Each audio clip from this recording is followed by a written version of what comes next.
మొదలుపెట్టింది ఎవరు? నిప్పు పెట్టి అగ్గి రాజేసింది ఎవరు? కాంగ్రెస్ పార్టీకి ఈ అంశం వెనుకాల ఉన్నటువంటి హిడెన్ ఎజెండా ఏంటిది? ఇది ప్రజలు గమనించాల్సినటువంటి అవసరం ఉన్నది. రేవంత్ రెడ్డి గారు చాలా స్పష్టంగా చాలా సూటిగా మాట్లాడుకుంటూ పద్మ అవార్డుల్లో గద్దర్ గారికి ఎందుకు ఇవ్వలేదు, నేను ప్రపోజ్ చేసినా అన్నారు. పద్మ అవార్డుల్లో అందశ్రీ గారికి ఎందుకు ఇవ్వలేదు, నేను ప్రపోజ్ చేసినా అన్నారు. పద్మ అవార్డుల్లో గోరటి వెంకన్న గారికి ఎందుకు ఇవ్వలేదు, నేను ప్రపోజ్ చేసినా అన్నారు. ఎందుకు మీరు కేవలం ఒక ముగ్గురు దళిత బిడ్డల పేర్లనే తీసుకున్నారు? మీరు ప్రపోజ్ చేసినటువంటి లిస్టులో ఇతర సామాజిక వర్గానికి చెందినటువంటి ఇతర బిడ్డలు లేరా? కేవలం ముగ్గురు దళిత బిడ్డల పేర్లను తీసుకొని విమర్శ చేయడం వెనుక రేవంత్ రెడ్డి గారి హిడెన్ ఎజెండా ఏంటిది? అది మా సూటి ప్రశ్న. ఎందుకు మీకున్నటువంటి హిడెన్ ఎజెండా ఏంటిది అంటే, మందకృష్ణ మాదిగ గారికి భారతీయ జనతా పార్టీ ఆధ్వర్యంలో ఉన్నటువంటి కేంద్ర ప్రభుత్వం వారికి పద్మశ్రీ అవార్డు ఇచ్చింది కాబట్టి ఓర్చుకోలేనటువంటి కాంగ్రెస్ ప్రభుత్వం ఈ తెలంగాణ రాష్ట్రంలో ఉన్నటువంటి ఈ తెలుగు రాష్ట్రాల్లో ఉన్నటువంటి దళిత బిడ్డల్లో మాదిగ సామాజిక వర్గం మాల సామాజిక వర్గానికి సంబంధించినటువంటి సోదరుల్లో విభేదాలు సృష్టించి వాళ్ళ మధ్య చిచ్చు రేపాలనేటువంటి ఒక దురుద్దేశంతో దళితులను భారతీయ జనతా పార్టీకి దూరం చేయాలనేటువంటి ఉద్దేశంతో ఒక హిడెన్ ఎజెండా పెట్టుకొని ఇవాళ రేవంత్ రెడ్డి గారు ఈ నిప్పు రాజేసిండ్రు. ఇది కాంగ్రెస్ పార్టీ ఎజెండా, ఇది గాంధీ కుటుంబం ఎజెండా. పార్లమెంటు ఎన్నికల ముందు భారతీయ జనతా పార్టీకి ఓటేస్తే మొత్తం రాజ్యాంగాన్ని మార్చేస్తారు వాళ్ళ అధికారంలోకి వస్తే, ఎస్సీ రిజర్వేషన్లను రద్దు చేస్తారు వాళ్ళ అధికారంలోకి వస్తే అని చెప్పి దేశమంతా కూడా ఓ బైబిల్ని పట్టుకొని తిరిగినట్టు, ఓ భగవద్గీతను పట్టుకొని తిరిగినట్టు, రాజ్యాంగాన్ని చేతుల పట్టుకొని తిరిగి ఆ రాజ్యాంగంలో ఏం రాసుంటారో కూడా తెలియని రాహుల్ గాంధీ గారు ఒక అబద్ధపు ప్రచారంతో దళిత బిడ్డలను భయభ్రాంతులకు గురి చేసినారు. వాళ్ళ ఆటలు సాగలే. వాళ్ళ ఆనాడు దళిత బిడ్డలను మోసం చేసి కొన్ని సీట్లు గెలుచుకోగలిగినారేమో, బీజేపీకి కొంత ఓటు బ్యాంకును తగ్గించగలిగినారేమో, కానీ మళ్ళీ భారతీయ జనతా పార్టీ మూడోసారి అధికారంలోకి వచ్చిన తర్వాత అదే దళిత బిడ్డలు నిజం తెలుసుకున్నారు. ఇవాళ మూడోసారి అధికారంలోకి వచ్చిన తర్వాత కూడా ఎక్కడ భారతీయ జనతా పార్టీ రాజ్యాంగాన్ని మార్చలేదు, ఎక్కడ రిజర్వేషన్లకు వ్యతిరేకంగా ఎటువంటి నిర్ణయం తీసుకోలేదు. పైపెచ్చు తెలుగు రాష్ట్రాల నుంచి తెలంగాణ బిడ్డగా మందకృష్ణ మాదిగ గారు ఆయన ఒక సిద్ధాంతాన్ని ఎంచుకొని, ఒక ఎజెండాని ఎంచుకొని ఎస్సీ వర్గీకరణ కోసం ప్రతి క్షణం కూడా పోరాటం చేసుకుంటూ వారి వర్గీకరణ కోసం ఆనాడు ఎన్నికల సమయంలో నరేంద్ర మోడీ గారు వారికి ఇచ్చినటువంటి మాటను నిలబెట్టుకుంటూ దాని ప్రాసెస్ను కూడా నడిపిస్తున్నటువంటి పార్టీ భారతీయ జనతా పార్టీ. ఇచ్చినటువంటి మాటకు కట్టుబడేటువంటి పార్టీ భారతీయ జనతా పార్టీ. అటువంటి భారతీయ జనతా పార్టీ మందకృష్ణ మాదిగ గారికి ఒక అవార్డు, బీజేపీ ఆధ్వర్యంలో ఉన్నటువంటి కేంద్ర ప్రభుత్వం ఒక జాతీయ అవార్డు ఇస్తే ఎక్కడ మొత్తం దళిత బిడ్డలంతా బీజేపీ వైపుకు పోతారో అని చెప్పి మీరు అదే దళిత బిడ్డలలో ఇవాళ చిచ్చుపెట్టే ప్రయత్నం చేస్తున్నారు. మేము అడుగుతున్నాం సూటి ప్రశ్న. మీరు గోరటి వెంకన్న గారి పేరు సిఫారసు చేసినారు, గద్దర్ గారి పేరు సిఫారసు చేసినారు, అందశ్రీ గారి పేరు సిఫారసు చేసినారు. మరి మందకృష్ణ మాదిగ గారి పేరు ఎందుకు సిఫారసు చేయలే? మీరు అంటున్నారు కదా మేము సిఫారసు చేసినటువంటి పేర్లకు మీరు ఇయ్యలేదు అని మీరు అంటున్నారు కదా. మరి మీరు మందకృష్ణ మాదిగ గారు ఏం తక్కువని వారి పేరు సిఫారసు చేయలేదని మేము అడుగుతున్నాం. సమాధానం చెప్పండి దీనికి. మీరు ఇవాళ 6 గ్యారంటీలను అటకెక్కించి పెట్టుబడులను గాలి కొదిలేసి ఇవాళ తెలంగాణ రాష్ట్రంలో దళిత కార్డు వాడి పద్మ అవార్డులను కూడా రాజకీయం చేయాలని చూస్తే దానికి కౌంటర్గా బండి సంజయ్ గారు సిద్ధాంతం అనేటువంటి కార్డు వాడినారు. రాజకీయాలు మీకే చేయొస్తాయా? ఒక కమిటీ నిర్ధారణ చేసి ఇచ్చేటటువంటి అవార్డులకు మీరు భారతీయ జనతా పార్టీకి చుట్టి దాన్ని రాజకీయం చేసినారు. దానికి పైపెచ్చు ఫెడరల్ స్ఫూర్తి అనేటువంటి ఒక పేరు కూడా పెట్టి మాట్లాడుతున్నారు మీరు. ఇవాళ ఒక రాజకీయ పార్టీగా, ఒక ప్రభుత్వంగా కాకుండా, ఒక ముఖ్యమంత్రిగా కాకుండా, ఒక కాంగ్రెస్ కార్యకర్తలాగా రేవంత్ రెడ్డి గారు మాట్లాడినప్పుడు డెఫినెట్గా బండి సంజయ్ కుమార్ గారు కూడా భారతీయ జనతా పార్టీ కార్యకర్తగా, భారతీయ జనతా పార్టీ నాయకుడిగా, ఈ పార్టీని కాపాడుకోవాల్సినటువంటి వ్యక్తిగా, ఈ పార్టీ సిద్ధాంతాలకు అనుగుణంగా వారు కౌంటర్ చేసినారు. ఎట్లా తప్పవుతుంది? మీరు మాకు గద్దర్ గారి విషయంలో కావచ్చు, గోరటి వెంకన్న గారి విషయంలో కావచ్చు, అందశ్రీ గారి విషయంలో కావచ్చు, వ్యక్తిగతంగా వారి పట్ల మాకేం తక్కువ గౌరవం లేదు. కార్యకర్తలుగా మాకు లేదు, పార్టీగా మా భారతీయ జనతా పార్టీకి కూడా లేదు. కానీ మేము అడుగుతున్నాం, మీరు మందకృష్ణ మాదిగ గారికి అవార్డు వస్తే ఎందుకు అప్రిషియేట్ చేస్తలేరు? మీరెందుకు నిప్పులు పోసుకుంటున్నారు? దానికి కౌంటర్గా గద్దర్ గారి పేరును మీరెందుకు తెర మీదకి తీసుకొస్తున్నారు? నిన్న బండి సంజయ్ గారు మాట్లాడిన దాంట్లో తప్పేమున్నది?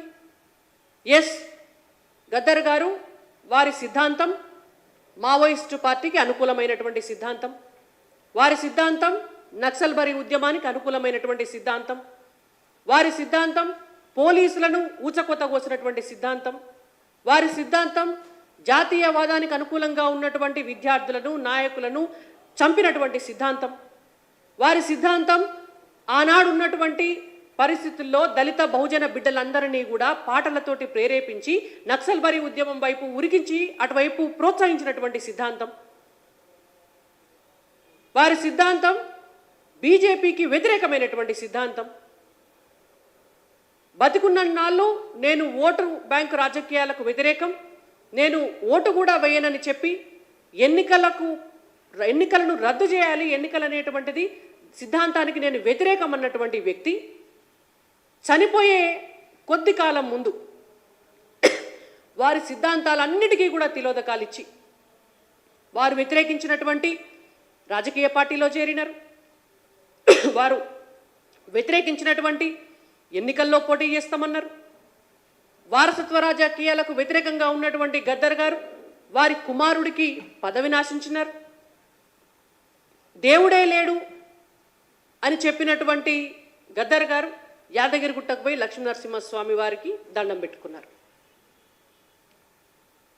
ఒక సిద్ధాంతాన్ని నమ్మి ఇంకో సిద్ధాంతానికి మారి తాను గతంలో నమ్మిన సిద్ధాంతం వల్ల ఎన్నో వేల ప్రాణాలు పోతే ఆఖరికి తను చనిపోయేటటువంటి సమయంలో తన దారి తప్పు అని తెలుసుకొని ఇంకొక మార్గాన్ని ఎంచుకున్నటువంటి వ్యక్తి గద్దర్ గారు. అయినా మేమేం వారిని వ్యక్తిగతంగా అనదలుచుకోలేదు. అట్లా కంపేర్ చేసుకుంటే మందకృష్ణ మాదిగ గారు గద్దర్ గారి కంటే 100% అర్హులు, 100% అర్హులు. బండి సంజయ్ గారు చెప్పింది కూడా నిన్న గదే, ఆ సిద్ధాంతం గురించే మాట్లాడినారు. మందకృష్ణ మాదిగ గారు ఒక్క సిద్ధాంతానికి కట్టుబడి ఏనాడైతే ఎంఆర్పిఎస్ జెండా బట్టి ఎస్సీ వర్గీకరణ కోసం కొట్లాట మొదలుపెట్టినారో ఈ క్షణం వరకు కూడా అదే సిద్ధాంతం కోసం బ్రతుకుతున్నారు, అదే సిద్ధాంతం కోసం కొట్లాడుతున్నారు. కాబట్టి వారి సిద్ధాంతాలను నమ్మి గౌరవించి ఇవాళ వారి ఉద్యమ స్ఫూర్తికి పద్మ అవార్డుల కమిటీ వారికి ఒక అవార్డుని అనౌన్స్ చేసింది.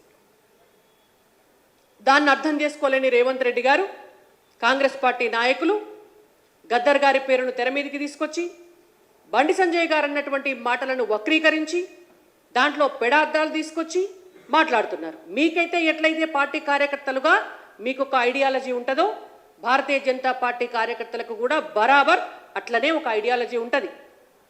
డెఫినెట్గా మీకు ఎట్లయితే కొన్ని రిజర్వేషన్స్ ఉంటాయో భారతీయ జనతా పార్టీకి కూడా కార్యకర్తల మనోభావాలు గౌరవించడానికి, పార్టీ సిద్ధాంతాన్ని కొనసాగించడానికి భారతీయ జనతా పార్టీకి కూడా కొన్ని రిజర్వేషన్స్ తప్పకుండా ఉంటాయి. వాటిని గౌరవించాల్సినటువంటి బాధ్యత మీకుంటుంది. మీరు అంటున్నారు ఫెడరల్ స్ఫూర్తి మా అభిప్రాయాలని కన్సిడర్ చేయలేదు కేంద్ర ప్రభుత్వం అని. మరి మీరు తెలంగాణ రాష్ట్రంలో ఉన్నటువంటి నంది అవార్డులకు గద్దర్ గారి పేరు పెట్టినారు. ఫెడరల్ స్ఫూర్తి కదా, మరి మీరు కేంద్ర ప్రభుత్వ అభిప్రాయం తీసుకున్నారా? ఫెడరల్ స్ఫూర్తి కదా, మీరు భారతీయ జనతా పార్టీ అభిప్రాయాలను తీసుకున్నారా? ఫెడరల్ స్ఫూర్తి కదా, మరి మీరు బీఆర్ఎస్ పార్టీ అభిప్రాయాలను తీసుకున్నారా? ఫెడరల్ స్ఫూర్తే కదా, మరి మీరు సినీ రంగంలో ఉన్నటువంటి వాళ్ళ అభిప్రాయాలు తీసుకున్నారా? కవులు కళాకారుల అభిప్రాయాలు తీసుకున్నారా? ఎవరి అభిప్రాయాలు మీరు తీసుకోలేదే? సొంతంగా నిర్ణయం తీసుకొని నంది అవార్డుల పేరు మార్చి గద్దర్ అవార్డుల పేరు మీరు ఎట్లా పెట్టినారు? ఫెడరల్ స్ఫూర్తి మందికి ఉండాలా, మీకు మాత్రం ఉండొద్దు. మీకు అవసరం ఉన్నప్పుడు కేంద్ర ప్రభుత్వానికి ఉండాలా, ప్రజలకు అవసరం ఉన్నప్పుడు నిర్ణయాలు తీసుకున్నప్పుడు మీకు ఉండొద్దు. కాబట్టి ఇవాళ రేవంత్ రెడ్డి గారైనా కాంగ్రెస్ పార్టీ నాయకులైనా మీరు 6 గ్యారెంటీల అమలును పక్కన పెట్టి పూటకొక ముచ్చట మీద లేనిపోని డైవర్షన్ పాలిటిక్స్ చేస్తే నమ్మడానికి తెలంగాణ ప్రజలు ఎవరు కూడా ఇక్కడ సిద్ధంగా లేరు. ఇవాళ బరాబర్ 6 గ్యారెంటీలు మీ చేత అమలు చేయించేదాకా భారతీయ జనతా పార్టీ మీ ఎంటబడుతుంది. ఖచ్చితంగా మీరు మమ్మల్ని దళిత కార్డు వాడి బెదిరించాలని చూసినా, బహుజన కార్డు వాడి బెదిరించాలని చూసినా, ఇంకోటి ఏం చేయాలని చూసినా ఇక్కడ భారతీయ జనతా పార్టీ కార్యకర్తలు ఎవరు కూడా భయపడడానికి సిద్ధంగా లేరు. ఇవాళ రేవంత్ రెడ్డి గారైనా కాంగ్రెస్ పార్టీ నాయకులైనా తెలుసుకోవాల్సినటువంటి అంశం ఇది.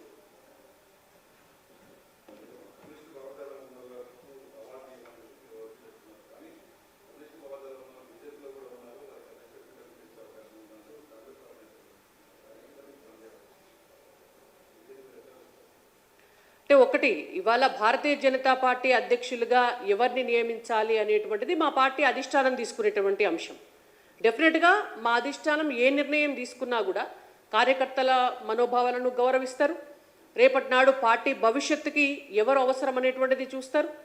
అందరి అభిప్రాయాలను కన్సిడర్ చేసి ఇవాళ భారతీయ జనతా పార్టీ కార్యకర్తల పార్టీ మొదటి నుంచి కూడా. ఇవాళ ఒక ఛాయ్ అమ్ముకునేటటువంటి కుటుంబంలో పుట్టినటువంటి నరేంద్ర మోడీ గారు ప్రధానమంత్రి అయినరు అంటే ఆ ప్రజాస్వామ్యం భారతీయ జనతా పార్టీలో ఉంది కాబట్టే, భారతీయ జనతా పార్టీ సిద్ధాంతం అది కాబట్టిగానే ఇవాళ వారు ప్రధానమంత్రి అయినరు. ఇవాళ ఒక వ్యవసాయ కుటుంబంలో పుట్టినటువంటి కిషన్ రెడ్డి గారు ఈ రాష్ట్రానికి పార్టీకి అధ్యక్షులు కేంద్ర మంత్రి అయినరుగా అంటే ఇవాళ ఒక కార్యకర్తకు ఆ స్థానం ఇచ్చినటువంటి పార్టీ భారతీయ జనతా పార్టీ. ఇవాళ ఒక సామాన్య కుటుంబంలో పుట్టినటువంటి ఒక కార్పొరేటర్గా ఉన్నటువంటి బండి సంజయ్ కుమార్ గారు కేంద్ర హోంశాఖ మంత్రి అయినరు అంటేనే ఇవాళ కార్యకర్తల మనోభావాలకు, కష్టపడేటటువంటి కార్యకర్తలకు అవకాశాలు ఇచ్చేటటువంటి పార్టీ భారతీయ జనతా పార్టీ. కాబట్టి డెఫినెట్గా అధ్యక్ష పీఠంలో ఎవరిని కూర్చోబెట్టాలి అనేటువంటి విషయంలో కేంద్ర ప్రభుత్వం, మా పార్టీ అధిష్టానం డెఫినెట్గా అందరి ఇష్టానికి అనుసరంగానే ఒక నిర్ణయం తీసుకునేటటువంటి అవకాశం ఉంటుంది.